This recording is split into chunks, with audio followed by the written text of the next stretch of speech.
In summary task 4, you'll use weighted overlay to weight the criteria and create the index. First, we'll add the land use, slope, streets, and streams reclass to the tool. Set them all as equal influence at 25%, and then we'll set the output raster as suitability underscore WO for weighted overlay. Back in ArcGIS Pro, I'll activate the analysis ribbon, click on the tools, and in the geoprocessing pane, I'm going to collapse the reclass toolset, expand the overlay toolset, and locate weighted overlay, which allows me to overlay rasters and create a composite raster. Go ahead and click on weighted overlay. First thing we need to do is set our scale, and ours is not 1 to 9, it's 1 to 5, so we'll reset it.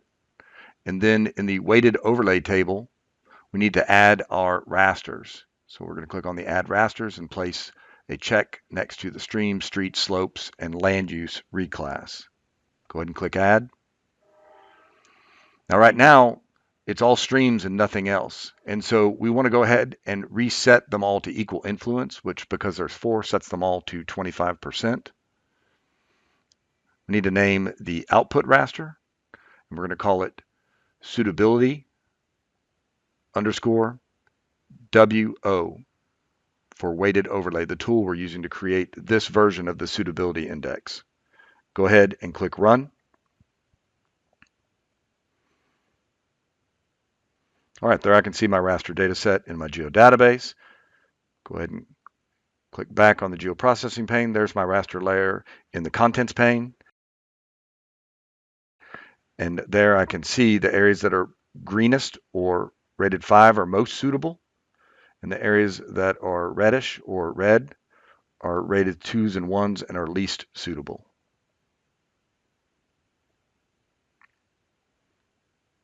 All right, I'm going to go ahead and reset my map interface and save my ArcGIS Pro project. In summary task 5, we'll recreate our composite suitability index using raster calculator and map algebra. So we'll enter this map algebra expression into the raster calculator, and then we'll output the raster as suitability RC or suitability raster calculator.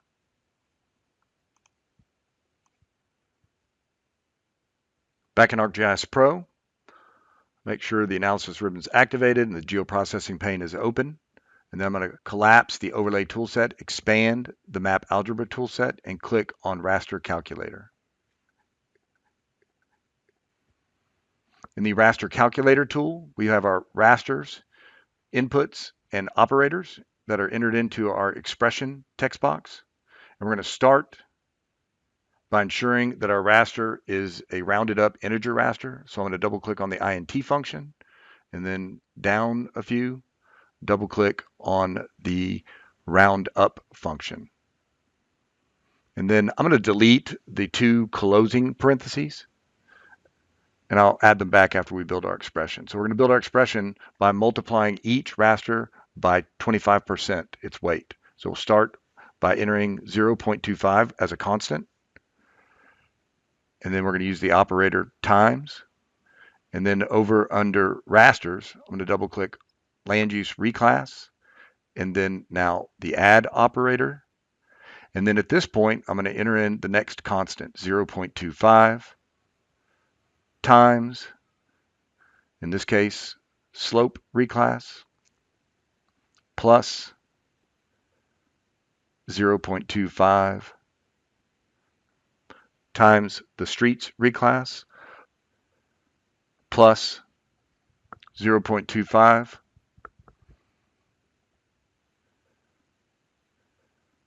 times our streams reclass. All right, go ahead and add back the 2 closing parentheses. And so you can see the expression there where I'm multiplying each of my reclassed rasters by the weight of 0.25 and then adding them together into a composite raster. And we'll rename the output raster as simply suitability underscore RC or raster calculator for the tool we're using to recreate our suitability index. Go ahead and click run.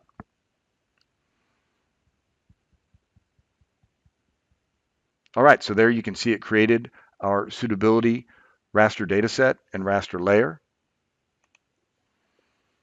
I want to update the symbology for the raster layer.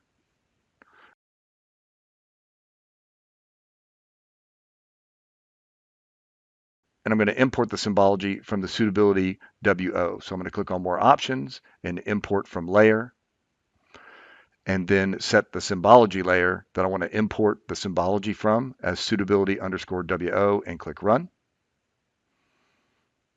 And so there I'm using the exact same color ramp. Go ahead and close the symbology pane. And so we can see it looks exactly the same. And if I uncheck suitability RC, notice nothing changes. And so basically what we were able to do was to show you how the math is working in the weighted overlay tool. All right, go ahead and reset your interface, save your ArcGIS Pro project. In step 6, we'll use Model Builder to recreate the index. So you'll open your geoprocessing history and select from select by location to weighted overlay and add those to a new model. And then we'll review the model, open the weighted overlay, and rename the output raster as suitability underscore MB for Model Builder. And then we'll validate and run the Model Builder tool.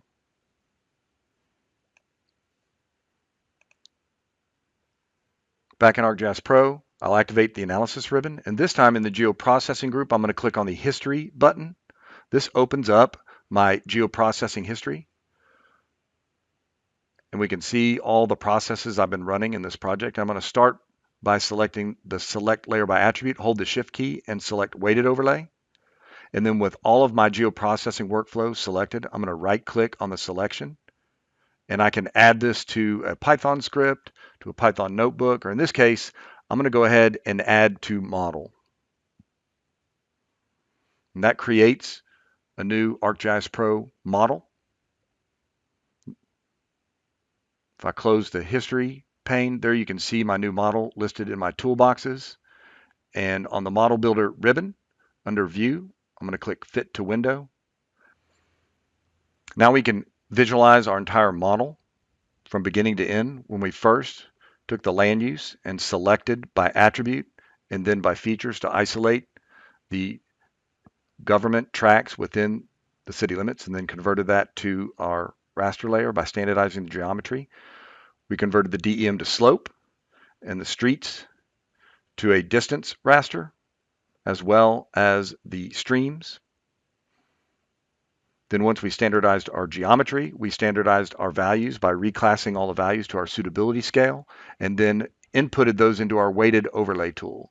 So if I select the weighted overlay tool, right click and select open, it actually opens the tool with all the parameters filled in. And I want to go down to output raster, and we're going to change the output raster from suitability underscore WO to suitability underscore MB for Model Builder. Go ahead and click OK.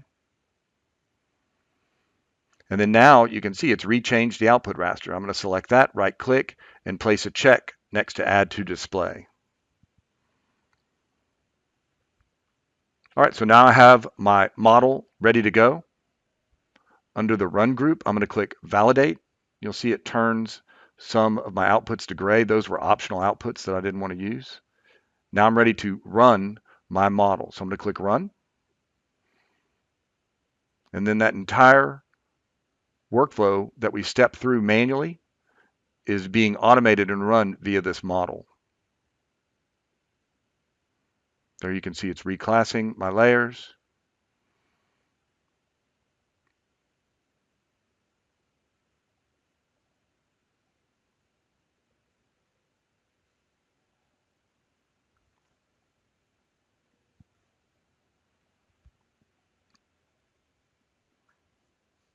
All right, so now it's going to add the reclass layers to the weighted overlay tool and create our suitability index via the model builder.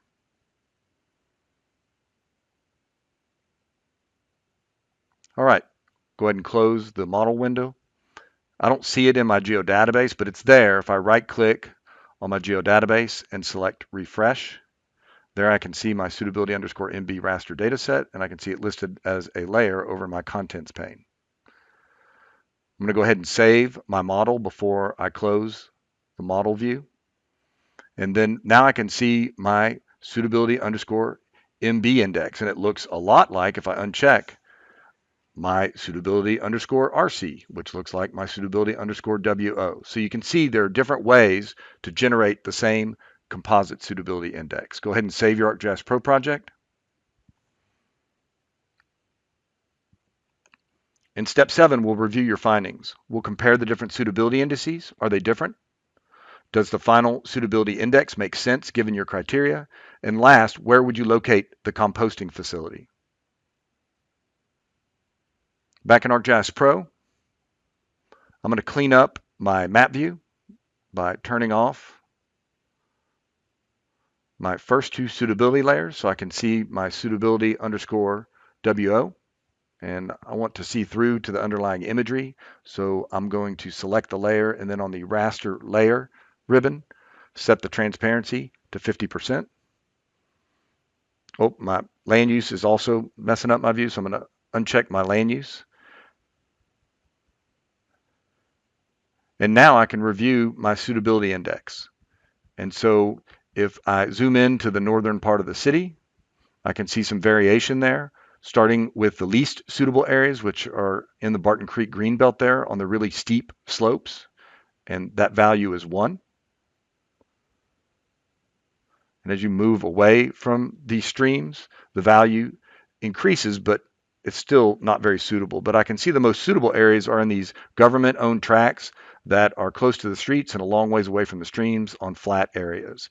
And if I zoom in even further, I can see where I might put the composting facility. That's City Hall, which the city owns that land, and I can see a nice little bit of space over there where I could put my composting facility. So it scores a 5, which is most suitable location.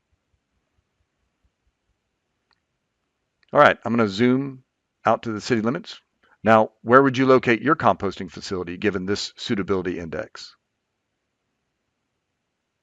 All right, reset your interface, save your ArcGIS Pro project. This completes the demonstration.